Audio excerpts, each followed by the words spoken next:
Flavio Kaba Odi, Tisha Watisha et Bouchité Mayamba. Votre honneur, si nous nous tenons devant votre auguste tribunal, c'est parce que c'est pour défendre un homme accusé à tort par l'organe de la loi. Des hommes accusés d'avoir commis des infractions si graves, qui est le terrorisme et votre honneur. Une qualification si sérieuse, votre honneur, repose sur des éléments insuffisants de preuve. Voilà pourquoi, votre honneur, nous sollicitons votre plus grande attention pour démontrer le caractère injuste de cette qualification. Tout d'abord, votre honneur, il est crucial de rappeler que la qualification d'un acte comme terrorisme ne doit pas se faire à la légère, votre honneur. Le terrorisme, selon l'esprit du code pénal militaire, implique une volonté délibérée de déstabiliser l'ordre public, d'instaurer un climat de terreur ou de nuire à la sécurité de l'État. Or, dans les cas patents, dans les cas sous examen, votre honneur, il n'est démontré nullement où mes clients précédemment cités n'ont commis ou n'ont sémé la terreur. Aucun témoignage, votre honneur fiable, n'indique que les accusés ont œuvré avec un groupe de gens communément appelés Koluna. Votre honneur, nous sommes dans une époque où nous dirons, nous ne sommes pas dans l'époque cicéronienne, où la parole pouvait s'envoler et que seuls les écrits pouvaient rester. Aujourd'hui, votre honneur, tout reste, tout. Rien ne s'envole, rien ne passe, tout demeure.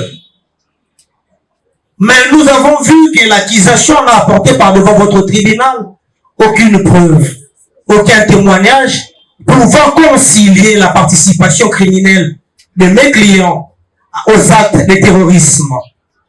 L'accusation, sans vouloir être désobligeante, votre honneur, ne présente aucune preuve matérielle convaincante qui lie nos clients à des actes de terrorisme. Il n'y a pas de vidéo, pas de témoignage, pas d'enregistrement pouvant convaincre votre tribunal. Une accusation qui ne se fonde que sur des événements ou sur des spéculations qui se vivent dans la société. Une accusation reposant simplement sur des éléments circonstanciels, sur des présomptions et non sur des preuves tangibles, votre honneur.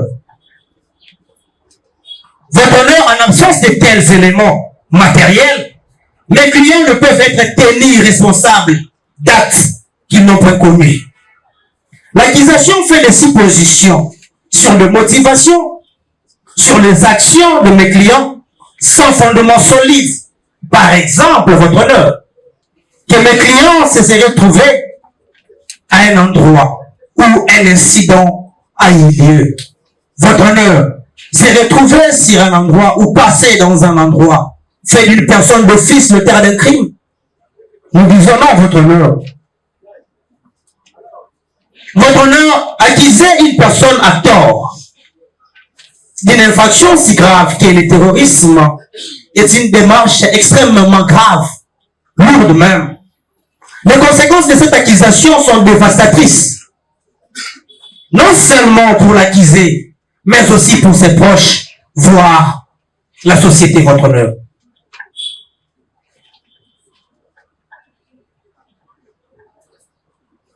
Il est donc impératif que l'accusation, votre honneur, apporte des preuves solides et indiscutables.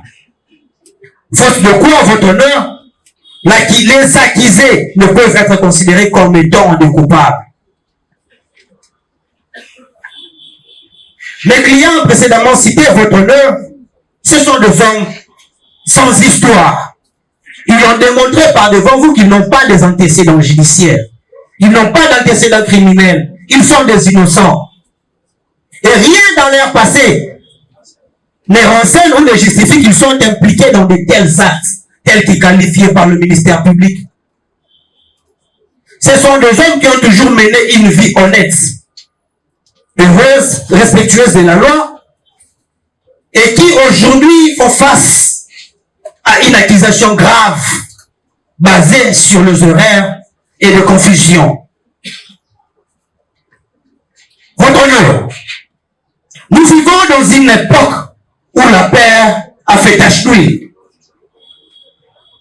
Tout le monde vit dans un climat de la terreur. Dans ce climat de suspicion, votre honneur, des erreurs peuvent se commettre ou peuvent se produire. Et il n'est pas impossible que mes clients qui comparaissent par devant votre tribunal se retrouvent dans de telles situations. Mes clients, votre honneur, comme je l'ai dit si haut, ce sont des hommes respectables. Des travailleurs, des jeunes aujourd'hui que nous appelons des courageux, qui, malgré les difficultés que notre société se retrouve, ils font de leur mieux pour trouver leur pain. Ils travaillent du jour et nuit pour le bien-être de leur famille. Ils n'ont jamais eu l'intention de nuire à la société, moins encore de s'aimer la terreur. Au contraire, ils sont profondément attachés à des valeurs.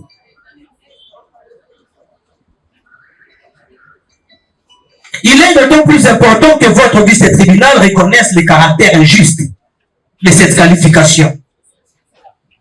L'intention criminelle étant l'un des éléments essentiels de cette infraction, nos clients précédemment cités n'ont jamais eu ou n'ont jamais manifesté l'intention criminelle. Aucun document, aucun témoignage n'indique qu'ils cherchaient à troubler l'ordre public. Les accusés se trouvaient dans des circonstances, dans certaines situations, où certains lieux ou des événements ont eu lieu. Le fait de passer ou d'être sur le lieu d'un incident ne prouve en aucune manière qu'il a été impliqué dans la commission de cette infraction, votre honneur. Dans l'affaire qui nous oppose aujourd'hui face au ministère public, il n'y a aucune preuve de ce qu'on appelle en droit la dolus directus, votre honneur, l'intention directe de commettre un crime. Mon client n'a jamais manifesté la volonté, mes clients, votre honneur, pour dire, n'ont jamais manifesté cette volonté de commettre un acte de terrorisme. Voilà pourquoi, face à de tels éléments, tels que démontrés à l'absence de preuve, votre honneur, lorsque vous allez vous retirer dans vos isoloirs habituels pour délibérer de la présente cause, votre honneur, vous allez dire simplement, on établit en fait comme en droit l'infraction du terrorisme. Vous allez prononcer la relaxation immédiate de tous mes clients, car ils sont innocents, votre honneur. Aucune preuve n'a été apportée pour démontrer leur culpabilité. Une décision contraire à votre honneur serait irréparable de ses droits fondamentaux.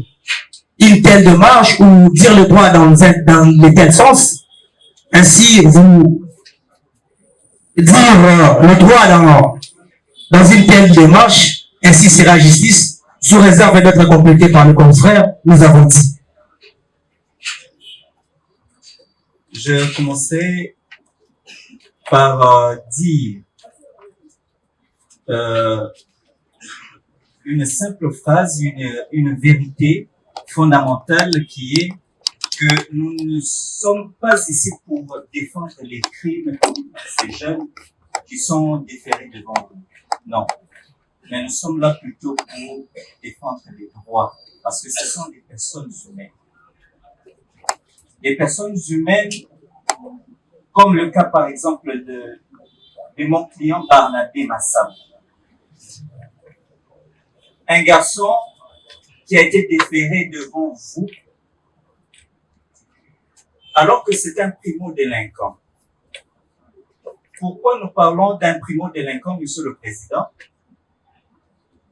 Parce qu'en réalité, ce jeune qui a été, avant d'être là devant vous, a été présenté devant l'OMP.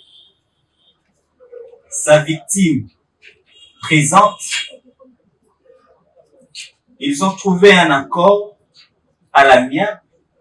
Il s'agissait d'un cas de vol d'argent. Ils ont trouvé un accord, une conciliation. Mais cette conciliation, Monsieur le Président, lorsque l'aveu de l'inculpé est volontaire. Il y a lieu même de suspendre l'action publique. Ils ont trouvé un arrangement et voilà même que du montant qu'il devait restituer, il a même déposé un acompte. La preuve se trouve là. Et cette preuve a également été déversée dans le dossier, devant l'OMP. Et il fallait effectivement, d'après l'engagement, que chaque mois, qu'il y ait un montant qui devait venir déposer. Mais à notre grande surprise, nous verrons ces garçons qui est un primo-délinquant, qui a peut-être agi de façon d'égarement, inattendu, il est déversé devant vous. Pourquoi? Pour un acte de terrorisme. Monsieur le Président, c'est étonnant. Un acte de terrorisme, ce n'est pas un acte qu'on peut commettre si facilement.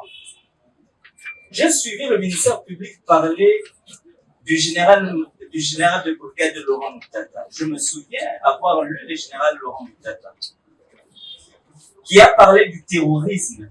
Lorsqu'il parle de l'acte terroriste, le général Laurent dit que l'acte terroriste résulte généralement d'une résolution mûrie. Mais ces garçons ici déférés devant vous, on ne sait pas quel est l'acte terroriste qu'il avait commis, alors qu'il s'agissait d'un cas de vol simple, et lequel même il y a eu un arrangement. On ne sait pas. Nous nous sommes dit que, Monsieur le Président, au regard de l'article 17 du Code pénal congolais, votre tribunal pourra tenir compte des circonstances atténuantes. Pourquoi? Parce que ce n'est pas seulement un garçon comme assimilé à ceux qui sont là, des Koulouna ou ça, mais c'est un primo-délinquant, je le répète, parce qu'il avait agi par égarement. Il n'a pas d'antécédent judiciaire, vous pouvez vérifier. De lui-même, il a accepté de coopérer. De lui-même, il a accepté de restituer. De lui-même, il est passé aux aveux. Il a endossé toute la responsabilité. Il a accepté d'assumer les faits commis par lui. Monsieur le Président, pour le cas de ces jeunes, si seulement vous pouvez tenir compte des circonstances atténuantes pour les libérer. La justice ne se résume pas, Monsieur le Président, à punir seulement. Non. La justice a également le rôle de corriger. La justice a également le rôle de comprendre les faits dans le fond avant de rendre un jugement. La justice a également le rôle de réinsérer, et surtout dans le cas qu'il s'agit d'un primo-délinquant. Il y a également le cas de Monza Naswali, qui a agi déféré devant vous, Monsieur le Président, en corréité avec Mukunanganu Moïse. Mukunanganu. Déjà, Monsieur le Président, une seconde fois, il s'agit là aussi d'un cas de vol d'ordinateur. Mais Mukunanganu, c'est lui-même par devant votre tribunal et même devant l'OMP avait disculpé Naswali pour dire que celui-là n'est absolument rien dans cette affaire. Il ne connaît absolument rien. Même devant vous ici, lors de l'instruction, il avait répété que Naswali n'était pour rien. Mais voilà que Naswali sera encore déféré devant vous pour un acte de terrorisme. On ne sait pas où on va. Est-ce qu'il s'agit seulement parce que la justice a besoin des coupables, qu'il faut même condamner les innocents. Non, Monsieur le Président. Ces jeunes, Nassoal a été disculpé. Vous tiendrez compte de cette disculpation pour libérer également Nassoal. Et quant à Moïse Ngandou, Moïse Mukuna, Monsieur le Président, lorsqu'il a appris qu'il était, que Nassoal a été arrêté pour l'ordinateur qui a été volé, ils sont allés, lui et le co-auteur du vol, pour récupérer l'ordinateur là où ils avaient vendu, pour aller le restituer au propriétaire. Mais le propriétaire a été satisfait parce qu'il avait retrouvé son ordinateur. Ce qu'il fallait, c'était plutôt les actes qu'il fallait payer pour être libéré. L'un d'eux payera, sera libéré, et puisqu'ils n'avaient pas les moyens, voilà qu'ils seront continuellement détenus. Et par la suite, déférés devant votre tribunal. Monsieur le Président, une fois encore, c'est un aveu. Ils avaient accepté. Ils sont allés récupérer et restituer. Mais est-ce à cause des amendes qu'il fallait payer pour être libérés, puisqu'ils n'ont pas payé? Est-ce qu'il fallait, à cause de ça, les déférer devant votre tribunal pour que par la suite, qu'ils viennent subir la rigueur à l'extrême de la loi? Non, Monsieur le Président. Une fois de plus, Monsieur le Président, je demanderai à votre auguste tribunal de tenir aussi compte de ces circonstances atténuantes parce que ils ont d'abord restitué, ils ont accepté les faits, ils ont restitué et que non pas seulement à cause des amendes qu'ils doivent subir une détention à la rigueur de la loi. Sous réserve peut-être, Monsieur le Président, je donnerai la parole à d'autres confrères pour la suite. Merci. A été accusé pour avoir volé un téléphone appartenant à une certaine dame qui s'appelle Blanche, entre guillemets, à l'aide d'une machette. Mais lors de l'instruction, Monsieur le Président, votre auguste tribunal, le ministère public nous a présenté un lot de machettes. Et par rapport au nombre de prévenus qui comparaissent par devant votre auguste tribunal, et au nombre de machettes qui est présenté par le ministère public, il n'y a pas match. Il n'y a pas match, Monsieur le Président. Et même le prévenu lui-même vous a dit, il a été pointé par la dame Blanche de lui avoir volé. Le terme est clair, de lui avoir volé. Ne confondons pas les choses. Certes que son comportement est punissable. S'il savait qu'il aurait volé. Mais cela ne peut pas être identifié au terrorisme. Parce que le terrorisme est un cas tout à fait particulier. Donc, tout comportement infractionnel doit être assimilé au terrorisme. Nous disons non. Qu'en est-il du vol? Qu'en est-il de causes et blessures volontaires? Mais je crois que ce sont des infractions ordinaires qui ne peuvent être confondues avec les infractions de terrorisme. Donc, il s'agit de poser un acte, d'être retrouvé dans une bagarre, et on vous attrape, et on vous traite de terroriste. Mais non, Monsieur le Président. Il y a un distinguo qui doit être opéré. Le vol n'est pas le terrorisme. Parce que l'infraction du terrorisme, c'est fait d'une manière tout à fait particulière. Il y a un effet psychologique. Il y a une terreur qui est répandue. Mais la personne à qui on vole, c'est une surprise. Elle n'est pas terrorisée. Mais elle est surprise que voilà, un bien a été volé. C'est un vol. Et qui n'est pas de la compétence de votre auguste tribunal, mais qui relève des juridictions ordinaires. Voler n'est pas terrorisé. L'un de le pouvoir faire l'apologie du vol. Non. Nous voulons seulement que votre auguste tribunal puisse faire un distinct entre l'infraction de terrorisme et d'autres infractions ordinaires qui relèvent du Code pénal civil, livre 2, plutôt du Code pénal congolais, livre 2. Donc, à l'égard du prévenu, vous, Monsieur le Président, il y a une mauvaise qualification de l'infraction. S'il s'avérait qu'il avait volé, il n'a pas terrorisé. S'il s'avérait. Et dans votre auguste tribunal, s'il ne veut pas croire à l'innocence du prévenu qui, du reste, a dit qu'il n'a jamais terrorisé, mais que c'est vrai qu'il avait volé, s'il s'avérait, votre auguste tribunal dira pour toi que le vol n'est pas du terrorisme et que cela ne relève pas de votre compétence pour statuer quant à ça et que les faits ont été mal qualifiés par le ministère public. Donc, vous allez donc disqualifier l'infraction du terrorisme avec l'infraction du terrorisme, Monsieur le Président. Ce sont des faits civils qui ne devaient pas se prêter jusqu'ici, Monsieur le Président. Donc moi, je vous parle à passer plus de 2-3 semaines inutilement. Pour les cas, Monsieur le Président, des Pekoro Soukane, par exemple, lui aussi. Nous avons demandé le PV de saisie. Le ministère public ne nous a pas rendu le PV de saisie. Puisqu'on nous a dit qu'il aurait opéré avec des machettes.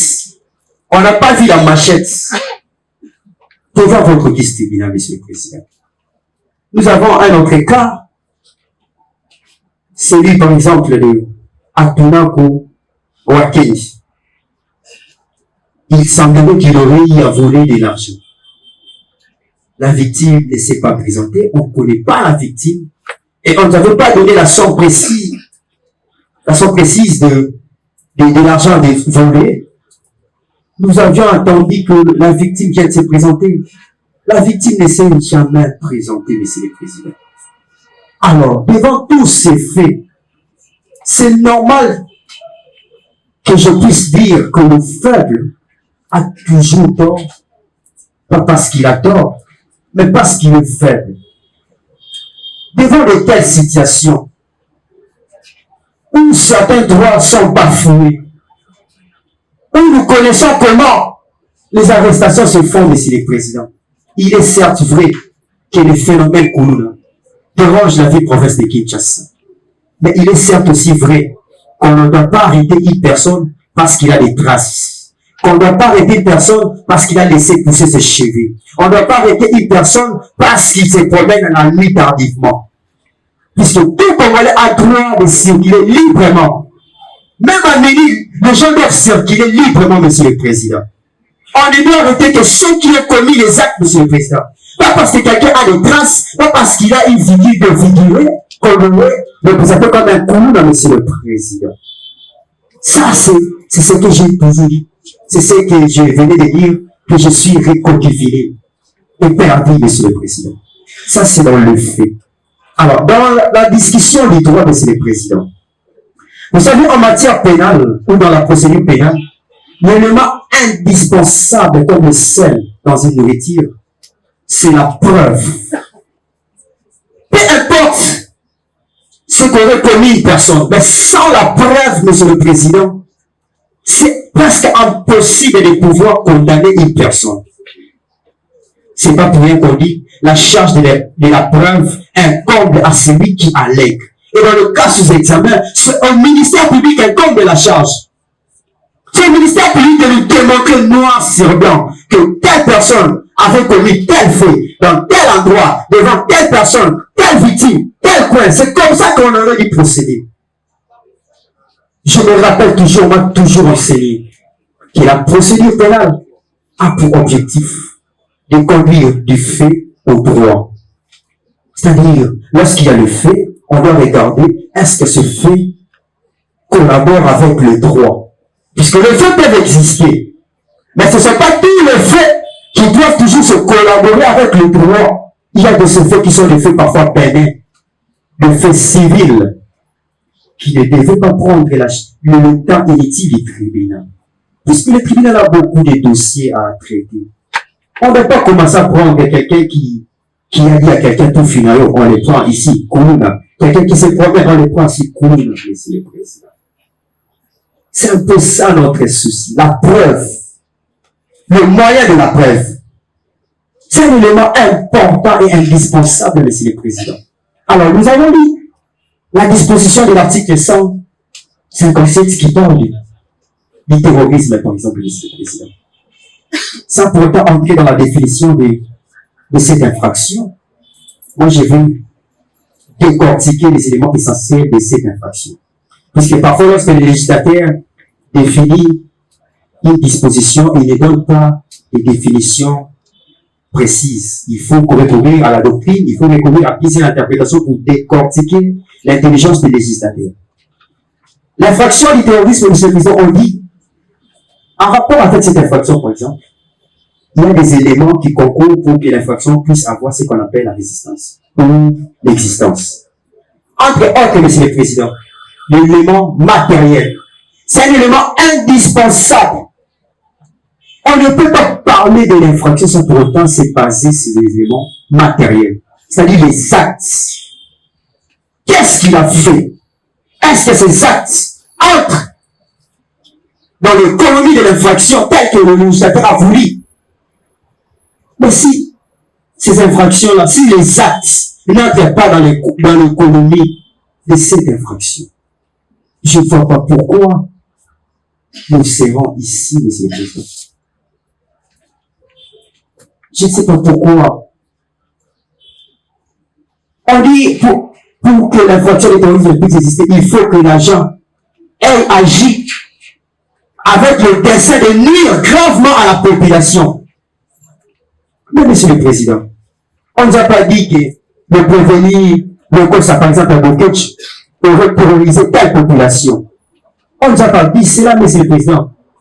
Nous, on s'attendait à ce que ça soit comme le procès de Jésus-Christ, où la foule venait, crucifiez-les, crucifiez-les, crucifiez-les, quand même que Jésus est un innocent. Mais ici, on n'a pas vu la foule, la population, venir crier que tel c'est un terroriste. Mais pour d'autres, pour venir, Monsieur le Président, nous avons vu des avocats venir comparaître, nous avons vu le plaignant, nous avons vu les victimes, nous avons vu des enseignants. C'est tout à fait logique, Monsieur le Président. Je ne vois pas pourquoi quelqu'un qui a été terrorisé et qui s'abstente à venir, comment c'est lui qui l'a terrorisé. Ça, c'est ce que j'appelle manque des actes. Et, Monsieur le Président, il ne suffit pas qu'on parle seulement des actes qui ayant favorisé l'infraction, mais on doit aussi tenir compte de notre élément qui est l'élément moral, entre autres le comportement des agents, ou encore l'intention de cette personne. Est-ce qu'il agit en connaissance de l'infraction? Est-ce qu'il agit à dessein de nuire?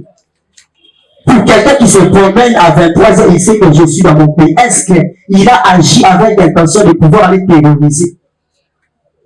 Pour le fait qu'ils se sont passés en famille, un père qui prend son enfant, qui va l'amener à la police pour le fait civil, il n'y a pas un comportement, Monsieur le Président, qui aurait occasionné ou qui aurait donné naissance à l'infraction du terrorisme, Monsieur le Président. Alors, Monsieur le Président, devant tous ces vides, devant toutes ces inepties, Monsieur le Président, ça ne nous met pas dans le bain de pouvoir, Monsieur le Président. Vous savez, Monsieur le Président, assurer la défense d'un prévenu n'est pas si facile. Il y a que l'avocat qui connaît véritablement le fait qu'on ait commis son client. Pourquoi? Parce qu'il entre dans le cœur de celui qui est en train de défendre. C'est un peu ça, Monsieur le Président. Pour ne pas prendre tout le monopole de la parole, puisque nous sommes un collectif aguerri, Monsieur le Président. Et dans notre économie des temps que nous avons accordé, à tout moment, je reviendrai, Monsieur le Président, pour faire valoir, Monsieur le Président, que les réquisiteurs du ministère public, jusqu'alors, sont encore maîtrisables et nous reviendrons d'une manière ou d'une autre, Monsieur le Président. Sans pour autant monopoliser la parole. Je passe la parole.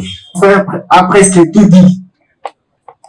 Mais nous voulons ici revenir sur la définition de l'infraction dont il est question.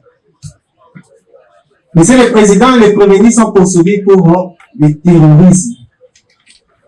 Cette infraction, Monsieur le Président, est prévue et punie aux articles 157 à 160. Il est dit ceci, Monsieur le Président. Certaines infractions sont constituées de terrorisme lorsqu'elles sont en relation avec une entreprise individuelle